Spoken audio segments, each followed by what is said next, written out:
the top 5 NFL draft wide receivers for 2025. At number 1, I'm going to take T-Mac, Tetairoa McMillan. We know he's been getting a lot of hype and a lot of deserved hype as well, as we see what he's done in his college career. 6'4", 219 pounds. This past season, 84 catches for a little over 1,300 yards and 6 touchdowns.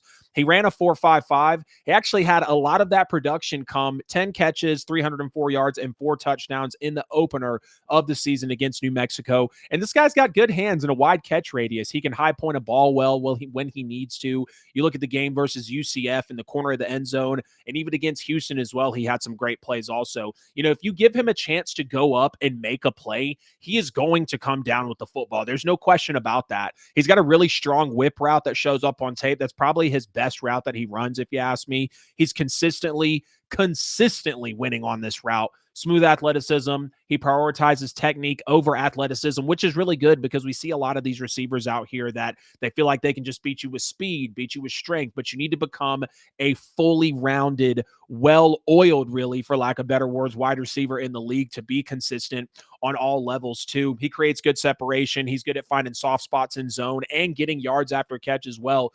But he's not a burner. Of course, we know that. The 40 time doesn't jump off the tape. He could have more explosion and really creative releases off the line of scrimmage as well. And I think more physical corners in the NFL are really going to jam him, kind of knock him off some of his route trees. And that's kind of a recurring thing I've seen here in the NFL draft for these 2025 wide receivers is you don't have a ton of big-bodied guys who obviously T-Mac is the biggest one here at 6'4", 210, but you don't have, for the majority, a lot of big body guys who have good weight on them to where they won't get pushed off of their spot with these bigger NFL corners. And, T-Mac was a Biletnikoff finalist, which goes down for the best wide receiver in the country. He was an All-American his final season, and he was the highest rated signing in program history for Arizona. So I've got T-Mac, Tetairoa McMillan, say that 5 times fast, as a number 1 wide receiver in this draft. Number 2, a lot of people have Matthew Golden here. A lot of people have Emeka Egbuka here. Excuse me, not Emeka Egbuka, Luther Burden. I have Emeka Egbuka at number 2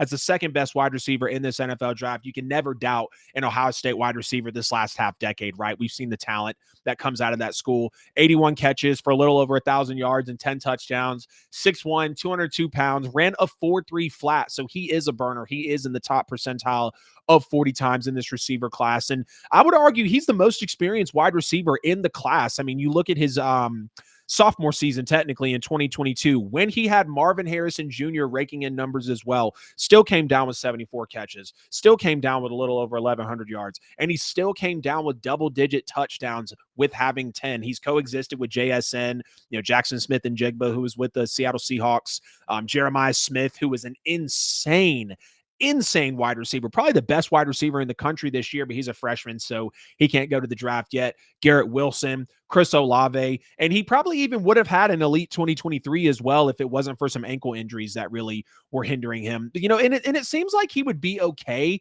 being a wide receiver 2 in any system due to the depth of wide receiver rooms that he was in at Ohio State, especially with the guys that I just mentioned. But he easily has wide receiver 1 skill sets, which I think is the best part of what he brings to the table. He might be the best deep ball tracking and catch in traffic wide receiver in this draft. The ability to turn short and screen routes into touchdowns is very remarkable. And he can stack corners downfield with his speed. Again, he's got that 4.3 flat speed, and you're going to see that on tape and especially in game time. He's a big-time performer in big moments through his entire college career as well. We know he's a speedster, but not only is he a speedster, he's got great route running techniques also from start to finish. He's got the ability to find those soft spots and present the clear throwing windows that a lot of NFL scouts are looking for. A natural catcher of the football with his hands. He catches it away from his frame, but he will need time to develop on the outside, master his boundary techniques and the physical aspects required for really those full-time outside wide receiver duties in the league. And he hasn't faced a lot of press coverage either. He's not a big wide receiver, so there is going to be some room for improvement on that aspect as well. When you go and look at Matthew Golden coming in at number 3 for me here for my NFL wide receivers in the draft, top 5, Matthew Golden will be number 3. Again, another kind of a smaller receiver, 5'11", 191 pounds, 58 catches, 987 yards, 9 touchdowns. He did, I think, run the fastest, or one of the fastest, of course, as we know, 40 times with the 4.29 So sub 4.3, and he played against a bunch of great college football teams this year as well. Georgia twice, one of those being, with playoff implications. Michigan at the beginning of the year before they ended up falling off the cliff. Texas A&M, Ohio State, Arizona State in the playoffs as well. And he really has that big game talent to make an impact. He had 162 yards in the SEC championship game, 149 yards, and the game-winning touchdown in overtime against Arizona State as well. Multiple 100-yard games in crucial late season matchups. I think he does pretty well at changing his speeds to set up breaks and create separation, not only against man, but also against zone. A very explosive playmaker. He can turn routine plays into big gains, and he's a pretty twitchy route runner as well. Also has natural hands, catches the ball away from his body, away from his frame. And despite being smaller, he is pretty competitive at the catch point, so he can go up high point of football, take that back shoulder throw, being physical if he needs to down the sideline. But he does need to become a complete receiver with his releases and his breaks instead of relying so heavily on his speed with that 4.29 40. He did have a little bit of injury history as well, and I think he'll need to bulk up for some of the physicality of the defensive backs in the NFL. At number 4, give me Luther Burden III, 61 catches for 675 yards and 6 touchdowns, which might not sound great for a guy who's a top 5 receiver on my board. And a lot of people are thinking that Luther Burden is a first round talent here. All of those numbers were with Brady Cook as his quarterback. Luther Burden did run a 4.41. He was the program's highest rated receiver prospect ever. And again, he does have lower stats than other wide receivers in the draft, but Mizzou's passing attack last year was not the greatest. They had 1,100 yards fewer in 2024 than they did in 2023, and Brady Cook wasn't the best last season either. The year before, Luther Burden had 86 catches for 1,200 yards and 9 touchdowns. He can really take those design runs or short routes, long distances with his yards after the catch. And he's a pretty shifty athlete who reads his blocks well, and he can create plays in space. Good body control on the sideline and some back shoulder catches as well. He is strong enough to lower his shoulder and run you over, so don't let his size fool you whatsoever. He does stand at a very strong 6 foot, 206 pounds, like we said, coming into talking about Luther Burden here. Very solid tackle breaker.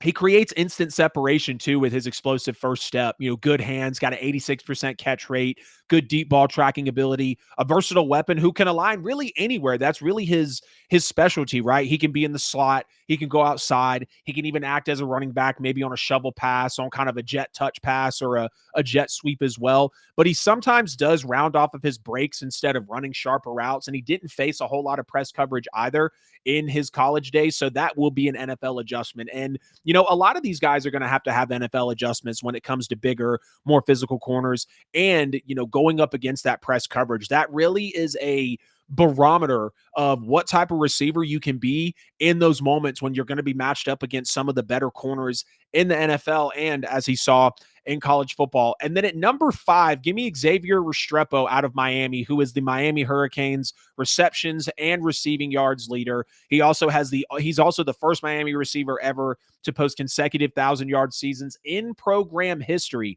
69 catches, a little over 1,100 yards, 11 touchdowns. I almost said 27 touchdowns, but he is 5'10". Now, 209 pounds. He's going to come in pretty stout. When you look at him on tape and when you see how he plays on the field, I think he shows good body control. I think he plays well with his height and weight, all things considered. 200 receptions in his career at Miami, 2,844 receiving yards, the most in Miami Hurricanes college football history. And that's talking about a lot of greats that went through Miami. We know the NFL legends that went through the Miami Hurricanes. He can lower the shoulder, show his toughness, his physicality as well. And he's pretty good at jump balls and contested catches with really good concentration in those moments too.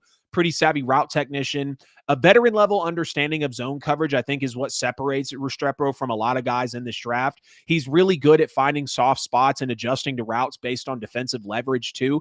And he's consistently fighting through press coverage. He's not one of these receivers that is going to need to see more press coverage to develop as a receiver because he has already seen a good bit of it with being the number 1 offense in the country, having Cam Ward as his quarterback and, just putting up a ton of points and numbers through his year before going into the draft. But he's not going to be a big time deep threat or yards after the catch guy as well. He did run a 4.45, which is very solid, but he's not going to be a big time deep threat. And the physical DBs could get to him with him being a little shorter at 5'10".